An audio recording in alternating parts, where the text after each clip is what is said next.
President. Yes. There's been jitters about his position going forward, especially with this plan for a UDA-ODM coalition. I'm sure you may want to respond to some of the feedback, but as we move forward with this conversation, even yesterday, the ODM party leader, Dr. Oburu Oginga, came out to clarify that and to tell the deputy president they're not going for that. Are you now sighing with relief after that comment by the ODM party leader? 2027, President William Ruto will run for presidency, and his running mate will be Professor Kithure Kindiki. Did you at any point feel that that was under threat? Not at all, not at all. You know, Idmuri, we must not, there are so many discussions and rumors there in the streets. And that's the nature of politics. But the truth of the matter, and you can take it this to the bank, President William Ruto will be running for presidency 2027. His running mate will be Professor Kithure Kindiki. And they will form a government in 2027 October. And come 2028, 2027, they will run a government, and Professor Kithure Kindiki will run for presidency 2032. Yes. But the reason why even the ODM party leader is talking about it is because he had earlier said that ODM in these negotiations would go for nothing less than the running mate position come 2027, if at all they get into a coalition with UDA. Don't you think that, yes, indeed, it was an agenda for discussion? All political parties are there to gain power, to have power and run a nation. It's okay, and it's quite in order for ODM but to say what they want. They are seeking for power. It's okay. There's nothing wrong with that. Yesterday we had the chairperson, Gladys Wanga, talk about a cow. And in her own words, alisema, hiyo ng'ombe ikatwe katikati kila mtu aende na yake. Talking about the kind of power sharing deal that's being discussed currently. Do you agree that that is probably the route that these discussions are taking? All those are discussion. Anybody has his own or our own opinion, in a political opinion. You can say it. That's okay. We are in a democratic nation, very wide, you know, very deep democratic nation. Everybody can wake up and say anything you want to say. But running a nation, running a government is a completely different ballgame. Who could tell in 2022 that would be having the ministers who are at the moment in government? Who could say that in 2022 we'll be having a broad-based government?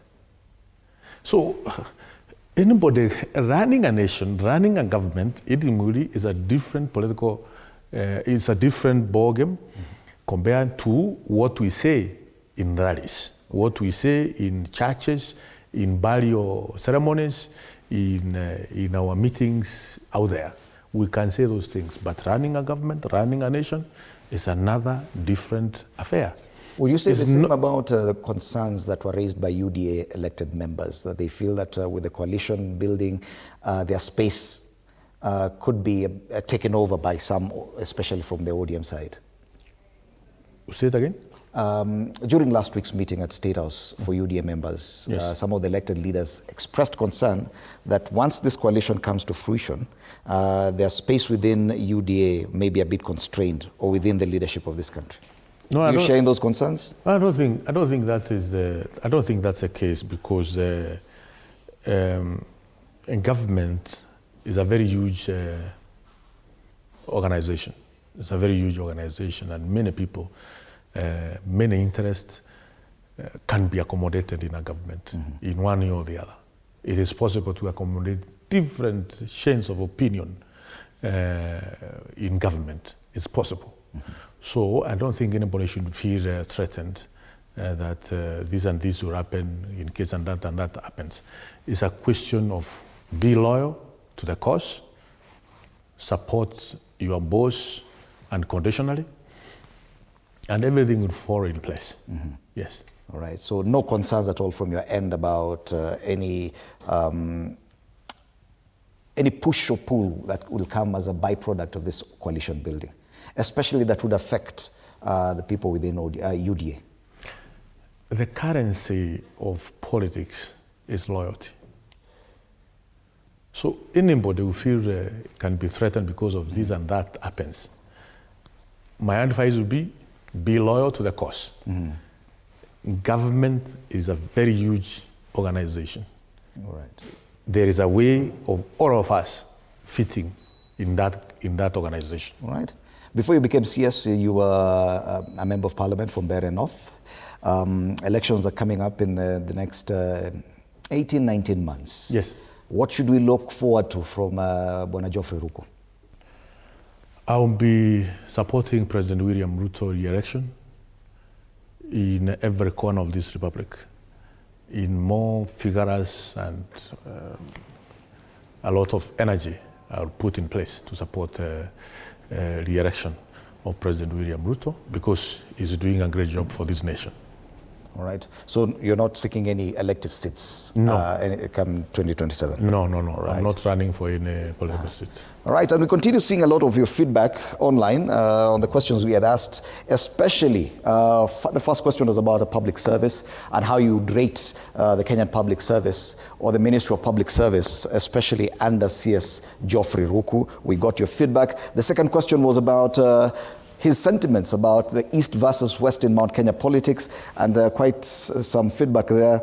And once again, what's your take on CS Geoffrey Ruku's push to split Mount Kenya East from the West? Bold political thinking or just a PR move? Wycliffe Siboga says Ruto is a smart politician and who understands the 48 laws of power. Now that he has run out of options, the remaining option is to divide the stronghold of his opponents. These are your opinions. One more here, Willie Mutunga. Divide and rule won't work for the Mount Kenya region. These people are greatly united. Dividing them is a dream. This is just some of the feedback, Waziri, to some of your sentiments. You know, Muri, before you went for by-election in Mbeere North, they were saying all manner of things. We are going to lose, UDA cannot win, blah, blah, blah. But we won Mbeere North. At the moment, 26, we have another 2 by-elections for Ivurore Ward and Momenje Ward. You'll be back on the campaign trail? We are already in campaign trail. DCP does not have a candidate.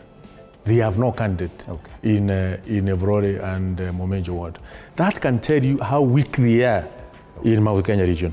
So I would tell people, especially from Mount Kenya region, please listen to what we are saying. Listen to what Ruku is saying.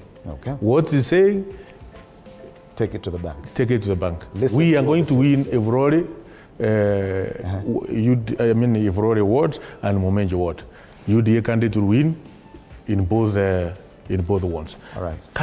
Will the UDA candidate win if President William Ruto is not a strong politician in Mount Kenya region? Asante sana, Waziri Ruku. Thank you so much for your time at T47. CS Ruku, CS in charge of special of public service, human development, human capital development, as well as special programs. We've discussed matters to do with drought, his politics, and also his sentiments about some of the politicians and the UDA-ODM coalition that they're already working on.